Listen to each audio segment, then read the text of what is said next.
Okay, my name is Randy Morales, and I'm doing my student presentation. This week is Rehabilitation Awareness Week, so I decided what a perfect perfect opportunity. I have here my coworker, friend. His name is Jerry. I'll let him introduce himself. My real name is Gerardo Vasquez. I go by Jerry here.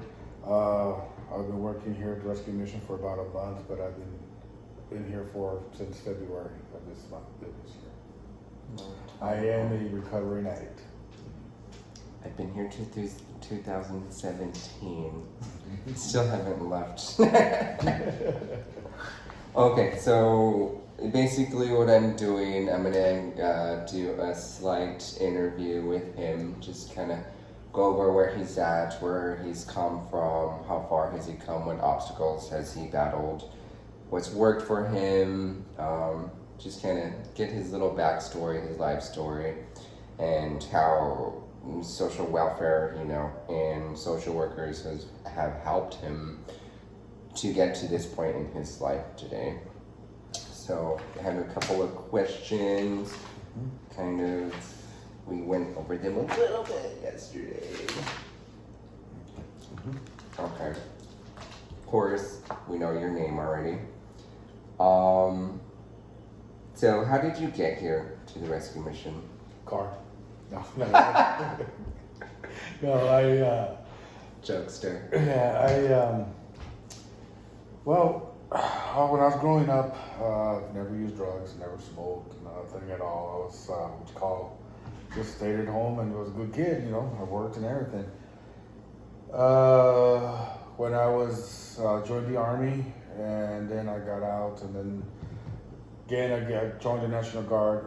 But when I was in the National Guard, I was deployed to Iraq, and I was in Operation Iraqi Freedom in 2004. I was deployed twice, and that's when everything started unraveling for me. I also had In Iraq? in Iraq. Or when you came No, back? when I came back, because I never even smoked. When I was in Iraq, I started smoking. Of course, people shooting at you have a tendency to get you a little stressed out. So, Oh yeah. so that helped me relieve the stress. But then when I came back, of course, I didn't know it, but I was suffering from PTSD. I, couldn't sleep, couldn't concentrate. I was angry. Was having nightmares, flashbacks and all kinds of stuff where I couldn't transition back to normal life anymore, because Iraq became my normal life, and so I was having trouble readjusting. And I would go to the VA mental health clinic, but at that time they were having a lot of turnover. Every time I went, I had to talk to a new therapist, and then then the next month I was there, I had to start all over again. So I was just grinding my wheels. And It's inconsistent for you, having to go through the process, through the system several times. and I wasn't getting the proper stuff. And then one time we're having a little reunion with other soldiers that went with me into Iraq. And we were all together, of course. We were all, just having a good time. It was nothing really wild. And then we were all talking about what we were going through and, how we're experiencing. And there was a couple of them that said they were having the same situation where they were being frustrated with the VA system. And one of them said, well, here, try this. And here I go. Never did before in my life. At first it was powder cocaine. And I snorted some and really didn't do anything for me. And then they said, well, come here, let's go try this. What year was this? This was 2006. 2006. 2006. And then so we went to a back room and they had crack cocaine. And of course, I tried it, it lit me up. I forgot every single thing in the world. I was carefree. I enjoyed myself that night, had a good time and everything. When I finally came down, I was able to sleep for about a day and a half. When I got up, I was relaxed, I was calm. I'm like, you know what? I was like, I just needed a good night, I guess, to just relax. And How long were you up for? I was up for 2 days that time. Oh. For 2 days, and then I, oh, from the effects of the drug or From the high. from the high, I was up for about two and a half days, and then when I finally went to sleep, I knocked out. But then I woke up refreshed and everything, and I felt I was able to actually relax with my wife and kids, and enjoy myself. I was able that night afterwards when I came back home and I went back to bed with the family. I was able to have a normal night with my family, and it felt so good, being able to relax with my family like I used to. You got your escape. I had my little escape Your mind. where my mind was off of it, and then so but little by little, of course, everything in life comes back to you and everything, and then so I didn't do it again for about 6 months, and then after that I did it around there like 3 months, and it started happening, and then and it stopped doing it for for self-medicating. It was doing it for fun afterwards. It was talking about the gentleman at one of my first rehabs, and he was asking me why I used, and I was telling him the PTSD story, and he said, no, that's why you started. Why did you use? Why do you continue to use? And I wasn't following him at first, and he finally said, he told me, you use because you like it. That's why you might have started because it's helped us self-medicate to deal with life and everything, but that's long gone. Now you use because you like it. Yeah, it's that's the problem. It's like so my drug use became a symptom of the real problem, but I was ignoring the real problem, and I just kept doing it because I liked it. I think that's how we justify our using to ourselves. Right, to make I'm suffering, poor me, poor that. The So pain.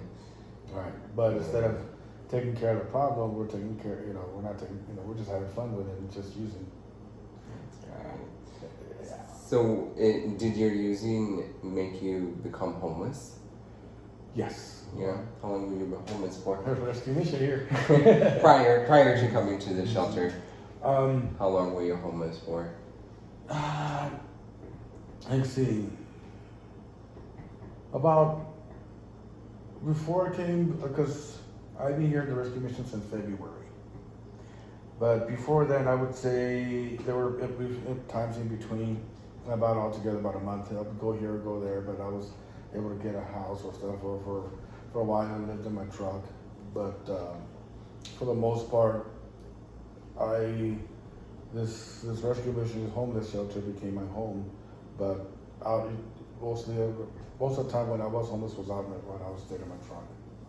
I was staying in my truck where in between I was like, got kicked out and I was just waiting for my next disability check to come in so I could go ahead and get another apartment and stuff, and so I had to wait.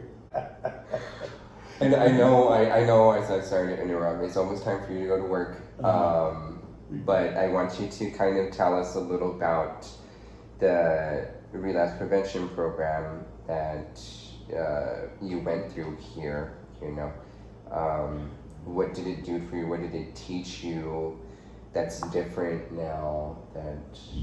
Oh, okay. Yeah, the relapse prevention program. I know it's hell to go through. Actually, it was a lot better than the other one. Because the first one, like I was telling you, was going through all that stuff, get out and do all that stuff, right? And you had your little group meetings and stuff like that. And they just had meetings where everybody would talk. And, we'll say higher power and stuff. But then when I got here, they gave us 2 weeks to just basically detox. Just all we did was vegetate and watch TV, watch on our phones and stuff. But that was, that's, I guess, to get us, to get us detox. And then the classes started. And the thing is, with this one, it's faith-based. And that's something I did not have before. I didn't have the faith. I didn't know who Jesus Christ. Well, of course, I knew who God was and everything. I thought I was religious and I thought I was a good person. But looking back, I was lying to myself. I didn't have self-esteem. I didn't have self-respect for myself or for other people or anything. Where all my values and cores and principles and morals, all that went down. And all because I didn't have a faith in God or JC that where Jesus Christ, okay, you know, Gotcha. you know, where I would, you know, where you can have somebody in case something happens, I need to fall back on him. But that helped me, and then dealing with what caused me to have all those what happened in Iraq with me, what happened in my childhood, I found out later also affected me. All those things, not only did they tell me, okay, don't do this, do blah, blah, blah, like the other program did, but they say, well, why? Where did the problem stem from? And so they got to that point, and instead of just telling me, okay, look, that's where it came from, and then leave it alone, no, they try to help you work through it, both with the counseling and also not just, you know, regular drug, you know, rehab counseling, but the spiritual counseling, saying, hey, you know, for what I did, God doesn't throw or doesn't waste anything. So he's using my experiences for something. So I went through this. Now I just gotta get up, get on my feet, and so I can use what I went through to help other people. You know, so I can example. So that is the difference, is that the staff, and because some other people, they're just, you know, a lot of those other rehabs are, you're just a cash sign to them. You know, you're just a source of income. Over here, it's not. They care about you. Everybody's invested in your recovery. Everybody's invested in your recovery, and it's faith-based. And then I graduated in May. I'm still here because I have a 6 months aftercare. How many people do that? How many? They don't, because they want you to succeed. It's just not about the money. It wants you to succeed. That's the main difference. And no, not the main difference. God's the main difference. Sorry. Sorry. I know they put so much effort into each individual. That's why the classes are so small, you know.